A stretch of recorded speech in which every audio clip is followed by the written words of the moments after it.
നമസ്കാരം. ആഗോള നയതന്ത്ര മേഖലയെ ഞെട്ടിച്ചുകൊണ്ട് ഇറാന്റെ പക്കലുള്ള സമ്പുഷ്ടീകരിച്ച യുറേനിയം ശേഖരം സൈനിക നടപടിയിലൂടെ പിടിച്ചെടുക്കാനുള്ള അതീവ അപകടകരമായ നീക്കത്തിന് അമേരിക്ക ഒരുങ്ങുന്നതായി റിപ്പോർട്ടുകൾ. സാധാരണ വ്യോമാക്രമണങ്ങൾക്കപ്പുറം ഇറാനിലെ ഭൂഗർഭ കേന്ദ്രങ്ങളിൽ കടന്നുകയറി യുറേനിയം നേരിട്ട് കൈക്കലാക്കുന്ന ഒരു ഗ്രൗണ്ട് എക്സ്ട്രാക്ഷൻ മിഷനാണ് US പ്രസിഡന്റ് ഡൊണാൾഡ് ട്രംപ് നിർദ്ദേശം നൽകിയിരിക്കുന്നത്. ഇസ്ഫഹാൻ, നത്താൻസ് തുടങ്ങിയ അതീവ സുരക്ഷാ കേന്ദ്രങ്ങളിൽ നിന്നും ഏകദേശം 450 കിലോഗ്രാം യുറേനിയം ഹെക്സാഫ്ലൂറൈഡ് വാതകം പിടിച്ചെടുക്കുന്നത് കേവലം ഒരു യുദ്ധതന്ത്രമല്ല, മറിച്ച് ശാസ്ത്രീയവും സാങ്കേതികവുമായ വലിയൊരു വെല്ലുവിളിയാണെന്നും പ്രതിരോധ വിദഗ്ധർ വിലയിരുത്തുന്നു. ഈ ദൗത്യം നേരിടുന്ന പ്രധാന തടസ്സം യുറേനിയം ഹെക്സാഫ്ലൂറൈഡ് എന്ന രാസസംയുക്തത്തിന്റെ അസ്ഥിരമായ സ്വഭാവമാണ്. സാധാരണ താപനിലയിൽ ഖരരൂപത്തിലുള്ള ഇത് 56 ഡിഗ്രി സെൽഷ്യസിന് മുകളിൽ വാതകമായി മാറും. കടത്തലിനിടെ സിലിണ്ടറുകൾക്ക് എന്തെങ്കിലും തകരാർ സംഭവിച്ചാൽ വായുവിലെ ഈർപ്പവുമായി പ്രവർത്തിച്ച അതീവ വിനാശകാരിയായ ഹൈഡ്രോഫ്ലൂറിക് ആസിഡും യുറാനിയം ഫ്ലൂറൈഡും രൂപപ്പെടും. ശ്വാസകോശത്തെ തകർക്കുന്നതിനൊപ്പം അസ്ഥികളെ പോലും ഉരുക്കിക്കളയാൻ ശേഷിയുള്ള ഹൈഡ്രോഫ്ലൂറിക് ആസിഡ് മിഷനിൽ പങ്കെടുക്കുന്ന സൈനികർക്ക് വലിയ ഭീഷണിയുണ്ട്. ശത്രുപക്ഷത്തു നിന്നുള്ള കടുത്ത വെടിവയ്പ്പിനിടയിൽ ഭാരമേറിയ ഹാസ്മെറ്റ് സ്യൂട്ടുകൾ ധരിച്ച് ഈ ദൗത്യം നിർവഹിക്കുന്നതും അസാധ്യമായ കാര്യമാണെന്നും വിദഗ്ധർ ചൂണ്ടിക്കാണിക്കുന്നു. യുറേനിയത്തിന്റെ രാസപരമായ വിഷാംശത്തിനൊപ്പം അതിന്റെ റേഡിയോ ആക്റ്റീവ് വികിരണങ്ങളും മറ്റൊരു കടമ്പയാണ്.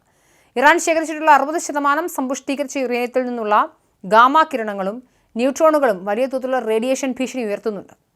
ഇത് തടയാൻ സിലിണ്ടറുകൾക്ക് ചുറ്റും കനത്ത ലെഡ് കവചങ്ങൾ ആവശ്യമായി വരും. ഇത്രയും വലിയ ഭാരം വഹിച്ചുകൊണ്ട് കമാൻഡോകൾക്ക് വേഗത്തിൽ പിൻവാങ്ങുകയൊക്കെ അസാധ്യമാണ്. വമ്പൻ ഹെലികോപ്റ്ററുകളും C-130 ഹെർക്കുലീസ് വിമാനങ്ങളും ഉപയോഗിക്കേണ്ടി വരുമെന്നത് ഇറാഖിന്റെ റഡാർ സംവിധാനം കണ്ണുവെട്ടിച്ച് നീങ്ങുന്നതിലും തടസ്സമാകും. എല്ലാറ്റിനും ഉപരിയായി ക്രിട്ടിക്കാലിറ്റി ആക്സിഡന്റ് എന്നറിയപ്പെടുന്ന ആണവ ദുരന്തത്തിലുള്ള സാധ്യതയും ശാസ്ത്രലോകത്തെ ഭയപ്പെടുത്തുന്നുണ്ട്. സമ്പുഷ്ടീകരിച്ച യുറേനിയം വലിയ അളവിൽ ഒരിടത്ത് കൂട്ടിയിട്ടുള്ളത് സ്വയം ഒരു ചെയിൻ റിയാക്ഷൻ തുടക്കമിടും. സ്ഫോടനം ഉണ്ടായില്ലെങ്കിലും സൈനികരെ നിമിഷ നേരം കൊണ്ട് കൊന്നൊടുക്കാൻ ശേഷിയുള്ള ന്യൂട്രോൺ തരംഗങ്ങൾ അവിടെ പുറപ്പെടും.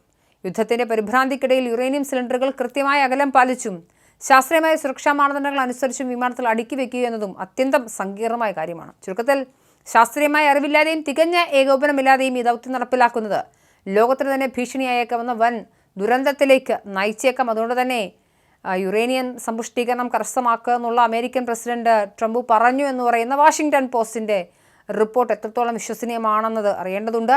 എന്തായാലും ഇസ്രായേലിനെയും അമേരിക്കയും സംബന്ധിച്ചിടത്തോളം ഇറാന്റെ ന്യൂക്ലിയർ പ്രൊജക്റ്റ് അവസാനിപ്പിക്കുക എന്ന് തന്നെയാണ് അടിയന്തരമായുള്ള അല്ലെങ്കിൽ ഏറ്റവും പ്രധാനപ്പെട്ട കാര്യം.